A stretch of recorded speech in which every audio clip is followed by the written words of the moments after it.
ఉంది. తద్వారా కొంచెం రైతులు దీని వల్ల ముఖాలు తెల్లబడుతున్నాయి. అప్పులు కట్టుకుంటా ఉన్నారు, అప్పులు తీరిపోతా ఉన్నాయి. ఈరోజు మీరు ఆలోచన చేయాలి దయచేసి. కాంగ్రెస్ పార్టీ వాళ్ళు చెప్తున్నారు, మాజీ పిసిసి అధ్యక్షుడు ఉత్తమ్ కుమార్ రెడ్డి మాట్లాడుతున్నాడు, కేసీఆర్కి ఇక్కడ పని లేదు, ఇలా ప్రజలు కట్టే ట్యాక్స్ డబ్బులన్నీ రైతు బంధు ఇచ్చి దుబారా చేస్తున్నాడు కేసీఆర్ అని మాట్లాడుతున్నాడు. రైతు బంధు దుబారానా? చెప్పాలి మీరు. రైతు బంధు దుబారానా? రైతు బంధు ఉండాలన్నా? ఉండాలంటే దుర్గం చిన్నయ్య గెలవాలి. ఎవడో ఎలక్షన్ల ముందర నోట్ల కట్టలు సూట్ కేసులు పట్టుకొని వచ్చినాడు కాదు. ఇక్కడ పొద్దాక జనంలో ఉండే దుర్గం చిన్నయ్య లాంటి వాళ్ళు గెలిస్తే రైతు బంధు ఉండు కాదు.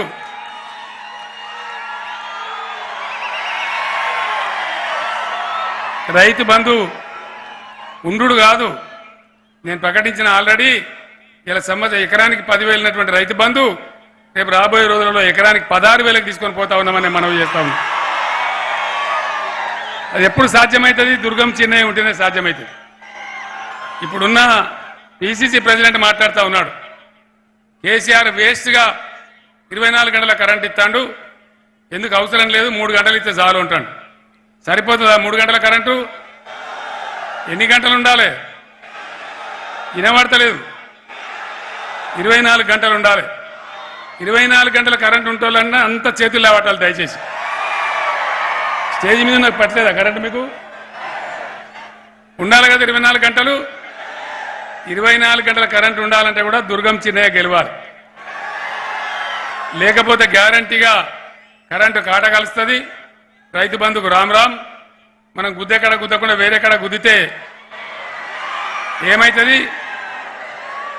తీర్థం పోదాం తిమ్మక్క అంటే వాడు గుల్లే, మనం సల్లే. అంతే కదా? అందుకే మోసపోతే గోసపడతామని నేను చెప్తున్నా దయచేసి.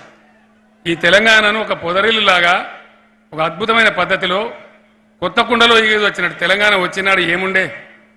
ఎంత దరిద్రం!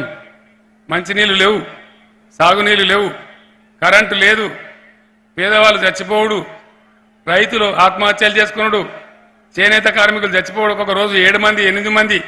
చాలా దౌర్భాగ్యమైన పరిస్థితులు ఉండే.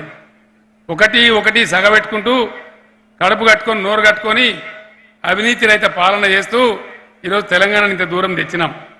రైతులను సవరించినాం, పేద సాధలను సవరించినాం, అందరిని కూడా చూసినాం. మీరు ఇదే అభివృద్ధి కొనసాగాలంటే దయచేసి మీరు ఆలోచన చేయాలని చెప్పి నేను కోరుతా ఉన్నా.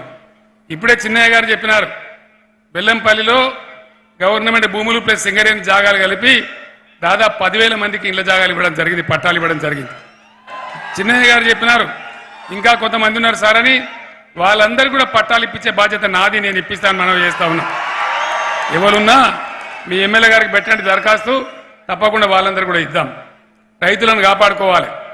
ఇలా వాళ్ళు చెప్తున్నారు రైతుల కోసం, రైతుల మన యొక్క క్షేమం కాంక్షించి మేము ధరని తెచ్చినాం. ధరని ఎవరి కోసం? రైతుల కోసం.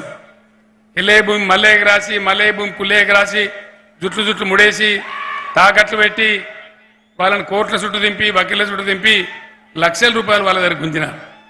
ఆ బాధ పోవాలని, రైతులకు వాళ్ళ భూమి మీద వాళ్ళకే అధికారం ఉండాలని ధరణి పోర్టల్ తెచ్చినాం. ఒకసారి మీరు ఆలోచించాలి దయచేసి రైతు సోదరులందరూ. ధరణి మీకోసం.